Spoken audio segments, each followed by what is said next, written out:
வணக்கம். இன்றைக்கி நம்ம வெந்தய காடி எப்படி செய்கிறதுன்னு பார்க்கலாம். காடிங்கிறது நாகர்கோவில் கன்னியாகுமரி பக்கம்லாம் பிரபலமான ஒரு வார்த்தை.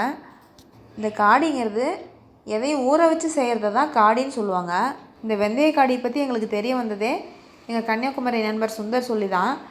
சளிக்கு இது ரொம்ப நல்லதுன்னு சொல்லியிருந்தாங்க. அதுக்கப்புறமா தான் நாங்கள் இதை எப்படி செய்கிறதுன்னு தெரிஞ்சு செஞ்சோம். இந்த வெந்தய காடியினுடைய பயன்களை பற்றி நான் டிஸ்கிரிப்ஷனில் கொடுத்துருக்கேன். இப்போ இதுக்கு தேவையான பொருள் என்னன்னு பார்க்கலாம். கருப்பு உளுந்து 1/2 கப்பு. கருப்பு உளுந்து இதில் முழுசாகவும் போடலாம், இல்லைனா உடச்சதும் போடலாம். அப்படி கிடைக்கலன்னா நம்ம வெள்ளை உளுந்து கூட போட்டுக்கலாம். அதுக்கப்புறம் உளுந்து எவ்வளோ எடுத்தோமோ அதே அளவுக்கு அரிசி. நம்ம பச்சரிசி எடுத்துக்கலாம், இல்லைனா தானிய வகையில் எது வேணாலும் எடுத்துக்கலாம். கோதுமையை தவிர வேறு எந்த தானியம் வேணாலும் சேர்த்துக்கலாம். இதில் நான் குதிரைவாளி எடுத்திருக்கேன். வெந்தயம் ஒரு தேக்கரண்டி, தேங்காய் அரை மூடி, சுக்கு ஒரு சிறு துண்டு. இதில் சுக்குனுடைய வாசனை நல்லா தெரியணும். கருப்பட்டி 1 கப், உப்பு ஒரு சிட்டிகை. அந்த இனிப்பு சுவையை எடுத்து கொடுக்கறதுக்காக தான் இந்த உப்பு. சரி, இனிமேல் எப்படி செய்யலான்னு பார்க்கலாம். அரிசி 1/2 கப், உளுந்து 1/2 கப், வெந்தயம் ஒரு தேக்கரண்டி. இது 3ஐயும் போட்டு நல்லா 2-3 டைம் கழுவிட்டு 2 மணி நேரத்துக்கு ஊற வச்சிடணும்.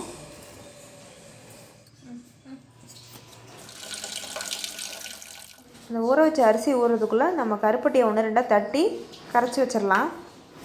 இந்த கருப்பட்டி ஈஸியாக கரையிறதுக்கு பாத்திரத்தில் போட்டு கொஞ்சம் தண்ணி ஊற்றி அடுப்பில் வச்சோம்னா போதும், சீக்கிரம் கரைஞ்சிரும்.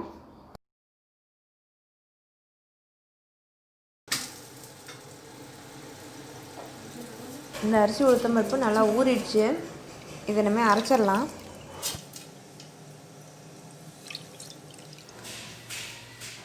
இது கொஞ்சம் கொரகொரப்பாக அரைச்சிட்டு அது கூட தேங்காயும் சுக்கும் சேர்த்து அரைக்கணும்.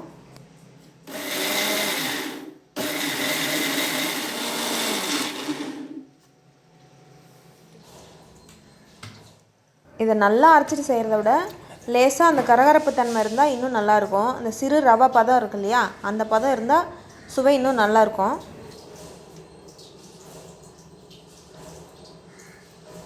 ஒரே ஒரு சிட்டிகை உப்பு சேர்த்துக்கலாம்.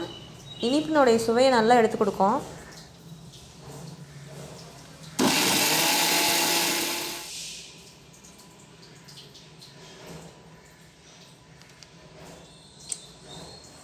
இதை அரைச்சாச்சு. இதை ஒரு பாத்திரத்தில் மாற்றிக்கலாம். இப்போ அந்த கருப்பட்டி நல்லா கரைஞ்சிடுச்சு. இது செய்கிறதுக்கு ஒரு அகலமான பாத்திரத்தில் வச்சுக்கிட்டா கிளறதுக்கு நல்லாயிருக்கும். அகலமான பாத்திரம் எடுத்து அதில் 1 லிட்டர் தண்ணி ஊற்றி சூடு பண்ணிடலாம். அடுப்பில் வச்சுருக்க தண்ணியிலேயே அந்த கருப்பட்டி தண்ணியும் வடிகட்டிக்கலாம்.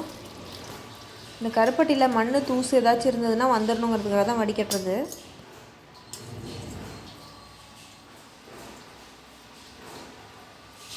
நம்ம சாப்பிட்றதுக்கு கூழ் மாதிரி வேணும்னா தண்ணி கொஞ்சம் அதிகமாக வச்சுக்கலாம், இல்லை கொஞ்சம் கெட்டியாக வேணும்னா தண்ணி கொஞ்சம் கம்மியாகவே வச்சுக்கலாம்.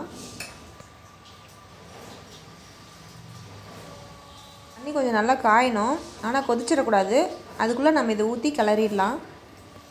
ஒருவேளை தண்ணி அதிகமாக வச்சுட்டாலும் பிரச்சனை இல்லை. கிளறும் போது கடைசியாக கொஞ்சம் நேரம் அதிகமாக அடுப்பில் வச்சுருந்தோம்னா அது அப்படியே கெட்டியாயிடும்.